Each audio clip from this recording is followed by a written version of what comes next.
C'est bon, pardon. Vas-y. Bonjour, est-ce que tu peux nous te présenter s'il te plaît? Eh bien, je suis Martine Tralieu, j'habite un petit village à une dizaine de kilomètres de Confolens et je suis très souvent sur Confolens. Et qu'est-ce que tu fais dans la paroisse ou de quoi tu t'occupes? Alors dans la paroisse, je m'occupe, j'ai été bergère du groupe de prière, là ce n'est plus moi pour l'instant, mais donc, je suis une fidèle de la louange le mardi matin, suivi de la messe, et de l'adoration le vendredi matin, suivi de la messe. Et une fois dans notre groupe de prière, que j'aimerais faire connaître, qui s'appelle Les Pauvres de l'Agneau, une fois par mois, on a, à la suite des louanges et de la messe, un repas partagé, chacun apporte un plat, et ensuite on étudie un texte qu'on avait à préparer pendant 3 semaines, et les échanges sont très très riches. On a la chance d'avoir 2 fois 3 frères qui sont avec nous, et c'est vraiment, et on a l'impression de grandir. Super. Et dis-moi, est-ce que tu peux nous dire, est-ce que tu avais des appréhensions par rapport à l'arrivée de Famissio?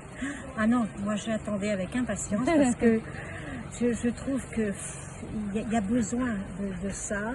Je déplore, peut-être que je ne sais pas si vous allez en parler après, je déplore qu'il n'y ait pas eu plus de personnes parce que vraiment c'était une chance pour nous de faire grandir notre foi, de voir autre chose, d'oser, d'avoir l'audace que souvent je pense, comme j'entendais tout à l'heure, ça nous est des fois un petit peu difficile d'évangéliser les gens que l'on connaît.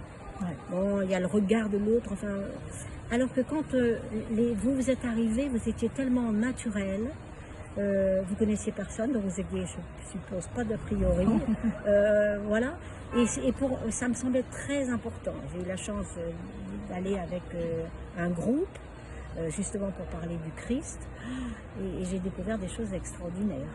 Et vraiment, je brûle que les autres, que toute la paroisse connaisse ces choses, parce que c'est tellement merveilleux pour continuer sa vie. Donc on va continuer. Comment est-ce que tu as vécu la mission alors?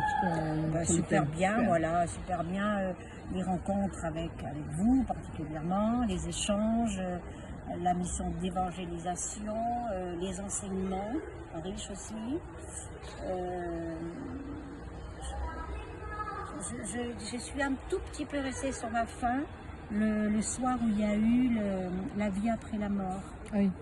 Parce que je trouvais que le témoignage de l'homme, enfin, qui avait fait cette expérience de mort imminente, et il y a quelque chose qui m'avait étonnée, surprise, c'est qu'il était déjà arrivé, pour lui, il était déjà arrivé en enfer et le Seigneur vient le rechercher.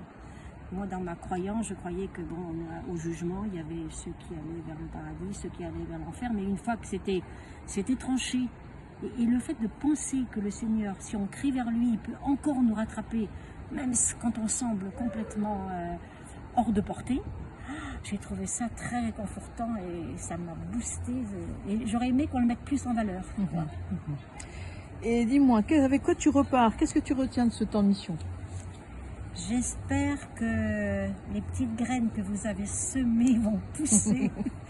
Merci Seigneur d'aider ça, parce que vous avez mis les graines, le Seigneur fera pousser, et vraiment que les gens prennent conscience que sans le Seigneur, on ne peut rien. Quand je vois toute la misère qu'il y a, et ça ne nous épargne pas, nous chrétiens, ça ne nous épargne pas les épreuves.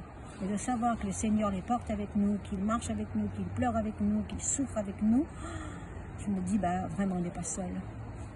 Merci Martine. De rien.